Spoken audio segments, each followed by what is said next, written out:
한국의 고배당 ETF 중에 자산 운용 규모가 가장 큰 아리랑 고배당 ETF에 대한 소개와 포트폴리오 구성, 그리고 지난 5년간 분배금의 변화 및 미래 5년, 10년 뒤 배당금에 대한 시나리오 계산을 정리하여 공유드립니다. 이전 3월 투자 브이로그 편에 잠깐 소개를 드려서 궁금하신 분들도 계셨을 텐데, 가장 큰 특징으로는 과거의 배당 수익률이 아닌 예상 배당 수익률 기반으로 포트폴리오를 구성한다는 점입니다. 기업의 실적을 바탕으로 한 배당 여력 등을 분석하여 추정한 예상 배당금을 바탕으로 상위 30개 종목을 선별하여 투자하는 ETF다라고 보시면 될 것 같고, 국내의 고배당 ETF 중에서 현재 규모와 유동성이 가장 큰 ETF입니다. 포트폴리오 구성을 살펴보면 이 ETF에는 약 30개 종목이 포함되어 있습니다. 23년 3월 기준의 포트폴리오이며, 이 상위 1위부터 10위까지의 비중이 약 45%에서 50% 비중을 차지하고 있는데, 아마 익숙한 기업들이 굉장히 눈에 많이 보이실 겁니다. 1위부터 10위까지를 살펴보면은 첫 번째가 S오일, 그리고 두 번째가 우리금융지주, 세 번째가 하나금융지주, 네 번째는 JB금융지주, 그리고 5위가 신한지주, 그리고 6위가 SK텔레콤, 그리고 7위가 기업은행, 그리고 8위가 KB금융, 9위가 포스코홀딩스, 10번째로 삼성화재까지로 해서 이렇게 보시면 1위부터 10위까지의 종목 중에서 6개 기업이 금융지주사가 포함되어 있는 모습을 보실 수 있습니다. 그리고 이렇게 노란색 음영 처리를 한 부분은 실제로 제가 투자도 하고 있고, 그리고 개별 분석편으로도 다뤘던 회사들이 많이 눈에 띄는 것 같습니다. 11위부터 20위까지도 한번 살펴보면은 11번째는 삼성카드, 그리고 DB손해보험, 그리고 BNK금융지주와 쌍용 CNE, 그리고 효성, DGB금융지주, HD현대, 현대해상, 그리고 KTNG와 삼성증권처럼 11위부터 20위까지도 굉장히 대형 그룹이고 좀 유명한 배당주들이 많이 포진되어 있는 모습을 확인하실 수 있습니다. 마지막으로 21위부터 30위까지도 살펴보면 KT와 LGU 플러스 같은 통신사들이 통신 3사도 모두 포함되어 있는 모습을 보실 수 있고, 세아베스틸 지주, 그리고 LX 인터내셔널, 그리고 GS, NH투자증권, TKG 휴캠스와 한국가스공사, 그리고 K카와 코리안리로 구성이 되어 있습니다. 아마 배당주 투자를 하시는 분들에게 익숙한 대상들이 많이 보이셨을 것 같습니다. 특징으로는 앞서 말씀드린 것처럼 약 30개 정도 배당주의 분산 투자가 되고 있고, 이 포트폴리오 23년도 3월자 기준으로는 금융사들의 비중이 약 35%, 그리고 통신 3사의 비중이 약 10%, 그리고 증권사나 보험사, 그리고 에너지 기업 같은 우리나라의 대표적인 고배당 기업들이 들어가 있는 모습을 보실 수 있습니다. 저는 이전부터 이 아리랑 고배당주 포트폴리오를 가끔 살펴보고 있는데, 주요 변화 상황으로는 금융주들의 비중이 기존에 65% 정도나 차지하던 부분이 35% 정도로 약 절반 정도까지 감소한 모습이었습니다. 이것은 즉 아리랑 고배당주 ETF 운용사 측에서는 22년도에는 금융사들의 실적과 배당금이 매우 좋을 것이다 라고 판단을 한 것이며, 23년도 올해에는 금융사들의 실적이 좀 둔화되면서 배당금이 축소할 가능성이 높다고 판단한 것으로 풀이를 해볼 수 있는데, 실제로 22년도에 금융사들의 실적과 배당금은 역대급이었기 때문에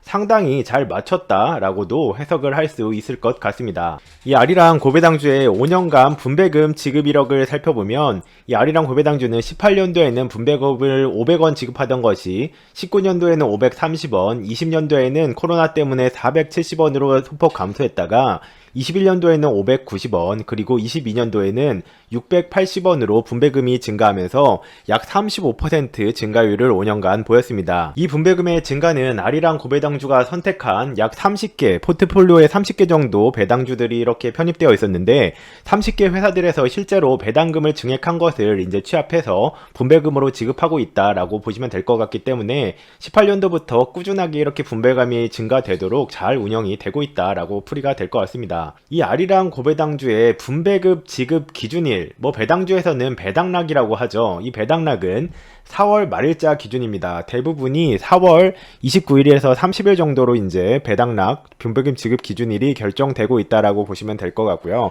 이렇게 4월 달에 결정된 것을 기준으로 지급일은 5월 첫째 주 정도에 지급이 되고 있는 상태입니다. 이는 대부분의 고배당주들이 4월 달에 배당금을 지급을 하고 있기 때문에 포트폴리오에 포함된 소개된 30개 회사들로부터 이 R이랑 고배당주 ETF4가 4월달에 배당급을 지급받고 취합을 해서 5월달에 분배급을 통합적으로 지급하고 있다라고 해석을 할 수 있을 것 같습니다. 자, 이번에 미래의 분배급은 어떤 모습일까요? 이렇게 마시멜로 모으기, 달콤한 지출을 줄여가면서 꼬박꼬박 배당주나 이렇게 투자를 하고 계신 분들에게 미래에 5년 뒤, 10년 뒤에 어떤 일이 일어날지를 구체적으로 계산해 보는 것은 굉장히 중요하다고 생각됩니다. 이 R이랑 고배당주의 분배금 상승률은 앞서서 살펴본 대로 18년도에 500원이 지급되던 것이 22년도에는 680원이 지급되면서 약 35% 증가율을 보였습니다. 연평균 분배금 상승률은 연평균적으로 보수적으로 6%를 적용하며 연평균 주가 상승률은 2%를 적용했습니다. 이것은 실제 지난 5년간의 상승률 정도를 보수적으로 반영했다라고 보시면 될 것 같습니다. 자, 이 R이랑 고배당주를 1억 원어치 정도 모았다고 가정해봤을 때 미래에 어떤 일이 일어날지를 계산해 볼 텐데, 현재 이 ETF의 한 주당 주가는 11,700원으로 구매를 하게 되면 주식 수량은 8,547주를 보유할 수 있는 게 됩니다. 여기에 곱하기 한 주당 분배금이었던 680원을 대입해보면 581만원이라는 배당금이 이제 계좌에 배당금으로 분배금으로 입금이 되게 될 것입니다. 그렇다면 1년 뒤에는 이 분배금이 적립이 돼서 원금은 1억 581만원이 되겠죠. 이 581만원을 어디 쓸 게 아니라 재투자를 할 것이기 때문에 1년 뒤에 주가가 약 2% 정도 올랐다고 가정하면 11,900원에 581만원어치를 더 구매하게 되면 주식 수량은 8,547주였던 것이 9,035주로 불어나게 될 것입니다. 그리고 1년 뒤에도 이렇게 꾸준하게 연평균 배당금 상승률이었던 보수적으로 계산해서 6%를 대입을 하게 된다면 내년도에는 분배금이 720원 정도로 40원 정도 증액이 될 수 있을 것이기 때문에, 그렇다면 9,035주 곱하기 이제 주당 배당금인 720원을 대입을 하면 1년 뒤에는 분배금으로 651만원을 수령할 수 있게 됩니다. 이렇게 계산을 해보면 이게 주식인데 그래도 1억 원을 투자해서 1년 뒤에 원금이 1억 581만원이다. 이렇게 계산해보면 사실 굉장히 메리트가 없게 느껴질 수가 있습니다. 실제로 저 같은 경우에도 적금을 5.6%짜리를 이렇게 3년 단위로 잡아놓은 것도 있고, 예금도 5%에서 6%대로 저축은행들의 예금을 잡아놓은 것도 있고, 지금도 금리가 4% 넘는 예적금 상품들도 가입을 할 수 있는 것들이 있기 때문에 사실 주식을 하면서 마음고생하면서 5.8% 수익률은 굉장히 애매한 수익률이죠. 배당금 상승률도 680원에서 40원 늘어난 것은 체감이 별로 되지 않습니다. 그런데 이것이 시간이 이렇게 1년 뒤와 2년 뒤를 보더라도 2년 뒤에 12% 수익률은 별게 아니죠. 그런데 시간이 쭉쭉쭉쭉 흘러가서 이것의 곱셈의 영역이 이제 적용이 돼서 복리로 계산이 되면 5년 뒤부터는 굉장히 재밌는 일이 일어나기 시작합니다. 5년 뒤라고 해봤자 원금은 1억 3,700만원, 5년간 수익률이 37%니까 별게 아닌 것처럼 느껴지죠. 그래서 꼭 저는 이 시나리오를 항상 투자 대상들에 대입을 해보는 편입니다. 주가도 횡보를 지난 5년간 R이랑 고배당주도 꽤 하고 있기 때문에 12,800원으로 늘어나봤자 11,700원짜리가 1,000원 늘어난 것은 체감이 되지 않습니다. 재밌게 눈여겨봐야 될 것은 이 주식 수량 부분인데, 8,547주였던 주식 수량이 이렇게 분배금만을 계속 재투자를 하더라도 5년 뒤에는 무려 11,551주로 불어나게 됩니다. 그리고 이것을 곱하기, 이게 덧셈의 영역이 아니라 곱셈 복리의 영역이 이게 굉장히 신기한 영역인데, 주당 연평균 배당금이 이제 상승을 해서 분배금이 상승을 해서 680원이었던 것이 한 주당 910원의 분배금으로 5년 뒤에 증가를 하는 시나리오가 나오게 되고, 이것을 곱해보면 신기한 일이 발생을 하는데, 연 배당금이 1,051만원으로 껑충 이렇게 상승한 모습을 확인할 수가 있습니다. 이것은 복리의 기적으로 사람이 절대로 암산으로 이 곱셈 복리의 영역은 계산을 해내지 못합니다.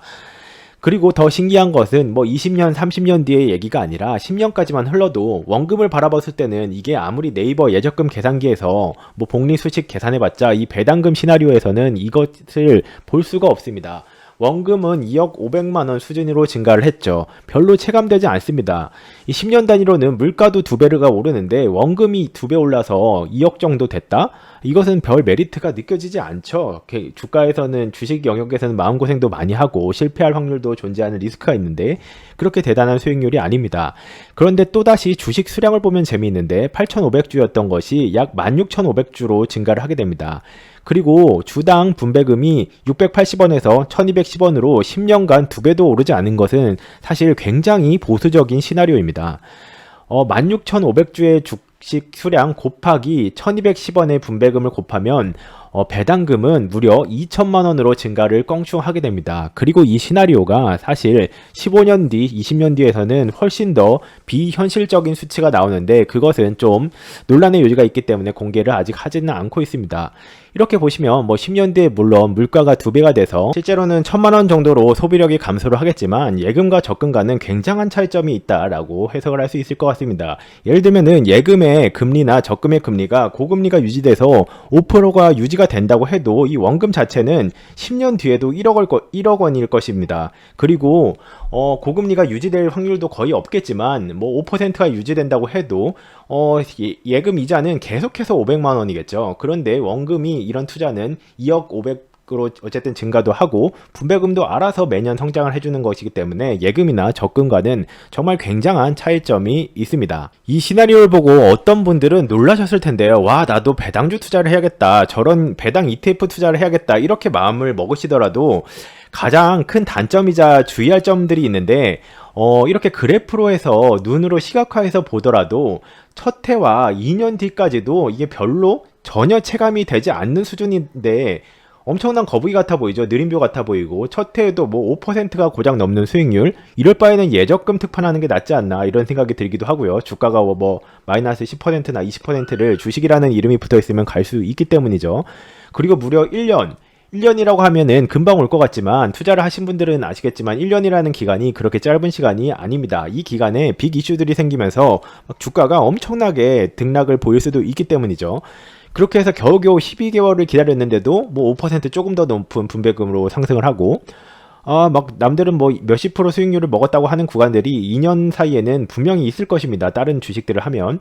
근데 2년을 기다렸는데도 10%도 아니고 7% 분배금 받고 3년을 기다렸는데도 7.5%, 8% 분배금 받고 이러면 사실 이런 투자의 복리와 시간이 결합이 돼야 되는데 시간이라는 부분을 기다리기가 정말 본능적으로 사람은 어렵습니다.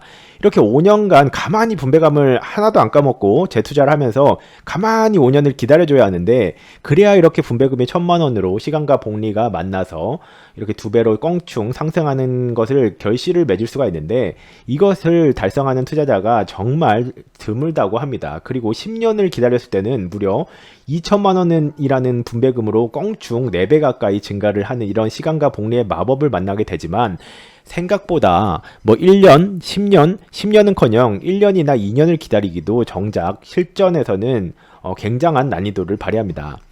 10년 뒤 물가 상승률 2배를 가정하더라도 1,000만 원 정도의 자본소득이나 소비력, 이것은 꾸준히 공부하고 연구를 해볼 필요가 충분히 있다고 저는 생각을 하고 있습니다. 그리고 이것은 앞서 말씀드린 것처럼 저는 15년이나 20년 단위로도 시나리오 계산을 해본고 있는데 정말 너무나 비현실적인 수치가 나옵니다. 이것은 아인슈타인도 말한 복리의 마법이자 그리고 실제로 워렌 버핏 또한 아주 대단한 수익률은 아님에도 시간에 의해서 부자가 됐다는 이제 통계 자료들이 많이 있는 것 같습니다. 이 ETF 투자의 최대 장점을 좀 말씀드리면 비과세로 운영이 가능하다라는 말인데 그 세금 15.4% 그거 낸다고 그렇게 차이가 있겠어? 라고 생각을 할 수도 있는데 이런 작은 차이와 시간이 결합됐을 때 엄청난 차이를 발생시킵니다. 배당금은 기본적으로 15.4%의 세금을 납부해야 하는데요. 하지만 세금을 완전히 면제를 받아서 비과세로 운영을 하는 방법이 이 배당 ETF에는 존재를 합니다. 6% 배당주의 경우 세후 배당률이 얼마나 되겠어 라고 하는데 실제로는 5% 정도로 감소합니다. 반대로 분배금이 이 아리랑 ETF의 경우에는 5.5% 정도인데 별로 안 되는 것 같죠. 요새 배당금이 워낙 높기 때문에. 하지만 아리랑 고배당주를 이 IRP나 연금저축계좌에서 실제로 55세까지 비과세 적용을 받으면 실제로는 6.5% 수준의 분배금을 받게 됩니다. 그리고 이를 재투자하면서 굴려갈 수 있게 되는 것이죠. IRP 계좌와 연금저축 계좌를 저는 실제로 활용을 해서 투자를 하고 있고요. 55세까지 비과세로 스노볼 굴리기를 할 수 있습니다. 그리고 덤으로 연간 900만원까지 세액공제를 받을 수 있죠. 납부한 세금만 있으면 세액공제 확정소득으로 16.5%까지의 금액을 연말정산 때 환급받아서 또다시 배당주를 사는 투자를 할 수도 있습니다. 이 부분에 대해서 단점이 많이 있다고 생각을 하시는데 정말 급한 돈이 필요해졌을 때 못 빼잖아 이런 의견들이실 텐데 이것 또한 사실은 세액공제를 받았던 금액을 되돌려주면서 활용할 수는 있습니다. 너무 급한 일이 생겼을 때는 어쩔 수 있나요? 이 좋은 제도 활용하다가 너무 급한 일이 생겼을 때는 받았던 세액공제 돌려주고 뭐 써야 되는 경우들이 있을 수는 있겠죠. 또한 23년도에 노후 장려를 위해서 IRP와 연금저축 관련 사항들도 지속해서 좀 업데이트로 개선되고 있는 중입니다. 예를 들어서 55세 이후에 1,200만 원 이상 연금 수령하면은 세금 폭탄 맞는다. 이런 것이 정말 22년도까지는 맞았거든요. 실제로 이런 관련된 기사들이 그렇게 많이 정리돼서 나오는 것이 잘 없습니다. 기존에는 실제로 종합소득으로 부과되는 영역이 있었는데 기타 소득이 있으신 분들은 엄청난 세율을 때려 맞을 가능성이 실제로 있었거든요. 하지만 변경되면서 이 부분 또한 분리과세로 변경이 되었습니다. 이 부분은 좀 상세 조건을 정리하는 데 시간이 걸려서 다른 영상에서 한번 준비를 하도록 하겠습니다. 아마 그리고 앞으로도 노후 장려 정책은 계속해서 개선이 되고 있기 때문에 점점 좋아지면 좋아졌지 안 좋은 쪽으로 가지는 않을 것이라고 전 예상을 하고 있습니다. 제가 이 배당 ETF를 병행 투자 중인 이유를 좀 말씀을 드리면 저는 개별 배당 투자도 아주 좋아하지만 상당 비중은 좋은 전문 기관을 찾아보면서 투자를 맡기는 것도 좋아합니다. 이것을 사업 영역에서는 위임이라고 하죠. 이유는 애초에 저 같은 개인이 혼자서 개별 주식 분석에 갈아 넣을 수 있는 시간 자체가 그렇게 많지는 사실 않습니다. 지수형 또는 그리고 전문가들의 집단보다도 저 일개 개인이 더 잘할 확률이 통계적으로 아주 좋게 봐줘도 10%가 채 되지 않는다는 점. 물론 저도 과거로 돌아갈수록 욕심이 좀 과해서 개별 주식을 한 개를 콕 집어와서 가장 좋은 성과를 내가 내보겠어. 이런 마인드가 강했고 사실 지금도 이것을 완전히 버리지는 못하고 있습니다. 그런데 이 투자를 한 해 한 해 더해 갈수록 물론 다행히 실적이 좀 제가 괜찮은 편이기는 했지만 그것을 위해서 갈아 넣어야 하는 시간이 존재하죠. 상당한 공부를 해야 되고 정보 수집을 해야 되고 반복되는 정보 수집과 생각 시간의 정리 등 한정된 시간을 어찌 되었건 돈을 좀 수익률을 더 벌기 위해서 써야 한다라는 측면은 자본소득을 통해서 경제적이고 시간적 자유를 얻겠다고 하는 저에게 약간 모순된 점이 존재하기도 합니다. 경제적 자유를 조금씩 얻어가고 있으나 시간적 자유는 제약을 받는 것이기도 할 것이기 때문에 다소 수익률이 감소를 할지언정 좋은 투자 운용 회사를 고르는 안목도 기르고 저와 맞는 배당 ETF 등 투자 대상을 고르는 스킬도 높여가기 위해서 그리고 무엇보다 이 선택을 했을 때에는 비과세 혜택을 얻을 수 있다는 것 이것이 너무나도 크기 때문에 저는 이 선택을 병행하고 있는 상태입니다. 구독과 좋아요 알림 설정을 해주시면 대표적인 고배당주들 및 비과세 운용 팁 정보를 가장 빠르게 만나보실 수 있습니다. 시청해주셔서 감사합니다.